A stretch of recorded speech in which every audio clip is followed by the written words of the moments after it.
We are implementing now the ASTGS.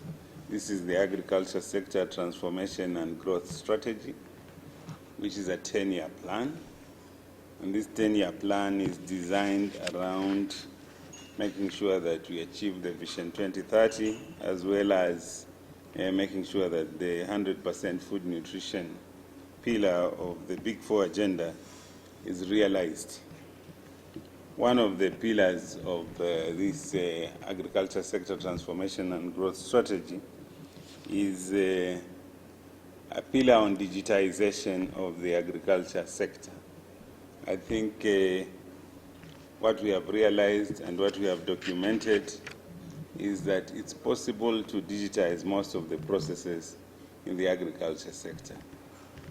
There is a digitization component that is purely private sector. There's a digitization component that is probably research, like Calro has a lot of digital solutions, but there's also digitization that belongs to the public sector. And so as I see this launch of this system, it reminds us that we launched the digitization for agriculture data by the minister around March before COVID, I think. And we had identified a number of use cases that we could digitize. We could digitize extension from the ministry. We could digitize input supply, so the e-voucher system where we are supplying inputs to smallholder farmers who are registered with us, the inputs they need for the various value chains. We could also digitize the food balance sheet so that whatever food is produced is digitized, is accessed in a digital way so that it can be communicated. And this was very vital also during the time of the COVID-19. We needed a lot of data. And so digital solution presents an easy way of engaging, accessing, and sharing information with stakeholders. And we are also planning to digitize other components, especially the sharing of data. So we are working on a common platform called the Kenya Integrated Agricultural Management Information System, where every stakeholder, whether private sector or public sector, will have a common space where all this information can be accessed by all of us on agreed protocols and terms that respect privacy of data as well as intellectual property.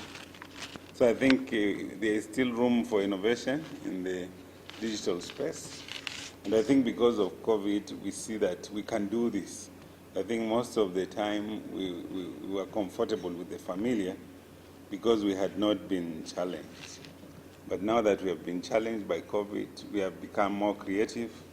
We have become even more productive without even being physically there, but making decisions and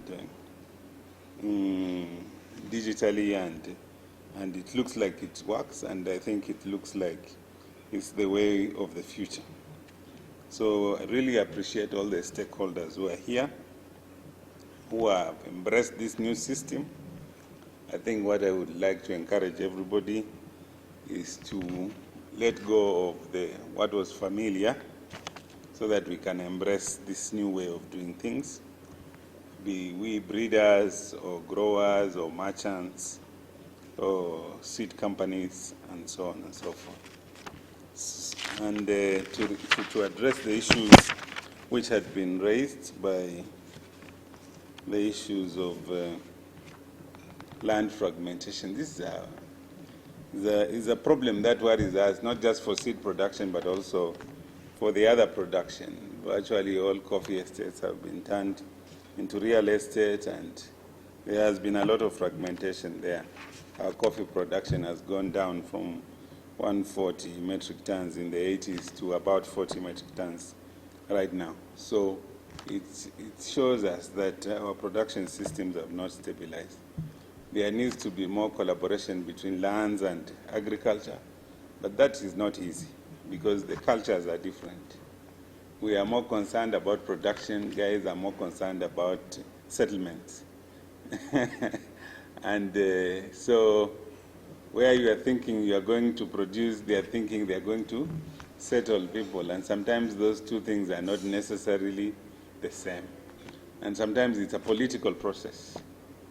And so you find that issuing title deed is very politically strong, because that is why we fought for independence, for land. But then production requires the same land. But there is a big push to plan spatially so that we know what we will do, what, where. But I think that requires a lot of awareness, sensitization of the citizenry and the counties themselves. So we'll continue doing it together as one government. As we are speaking, there's a process, you might have heard of it, in Galana Kulalu that is going on around balancing production and settlement and the politics of all that. And sometimes it's not very easy. And of course the issues of land use changes, as happens with the land where people are moving to sugar because it appears more lucrative. I think these issues require, again, studying these phenomena and how that is going on, because we still believe we need land for production.